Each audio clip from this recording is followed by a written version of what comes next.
Reach Church of Jacksonville. Let's just stay connected. I want to encourage you to reach out to people who you know.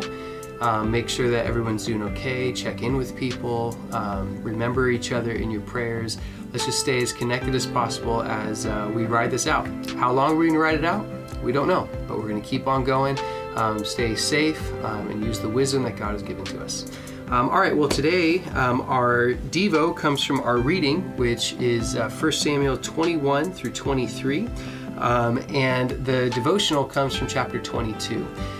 When you think of King David, no doubt you think of great victories, right? We think of David and Goliath, but then we think of David as the king and how he united the kingdom. We see that David was an incredibly successful ruler. He laid the foundation for his son Solomon to build the temple. And because of all of David's mighty military victories, Solomon was able to be a king of peace. He didn't have any wars that were going on during Solomon's day.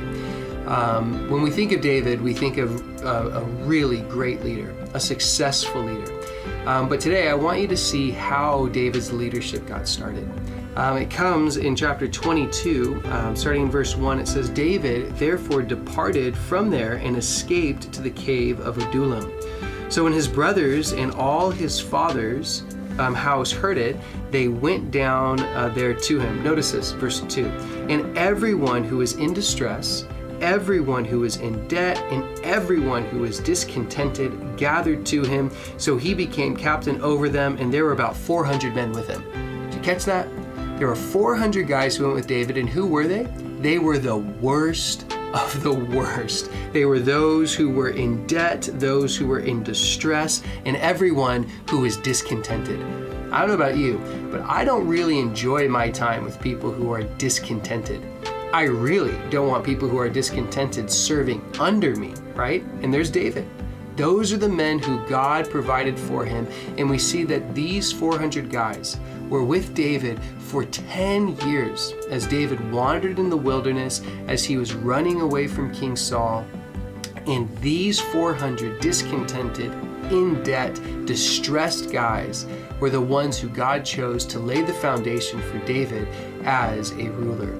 And in this, we see that God, well, he can use anyone.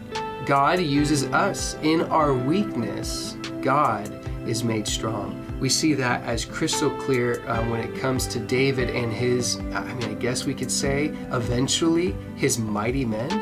But we see these mighty men did not start off very mighty. I also want to encourage you, if maybe right now you're distressed, you're in debt, you're disgruntled and discontented about everything, doesn't mean that God can't use you. Doesn't mean that God won't use you. Doesn't mean that your future can't say of you that you are a mighty man or a mighty woman of valor, as these men eventually were known as. Don't give up. Get your eyes on Jesus, and as we go through these perilous times, I want to encourage you to focus on Christ and not on all the issues that are going on. There's the political war that's raging. There's the virus that's going on. There's dealing with isolation. There's so many negative things that we can focus on. Let's get our eyes on Christ, and let's see the potential that God can give to us when it comes to ministry. Get your eyes on Him and watch how everything else begins to get put in its place.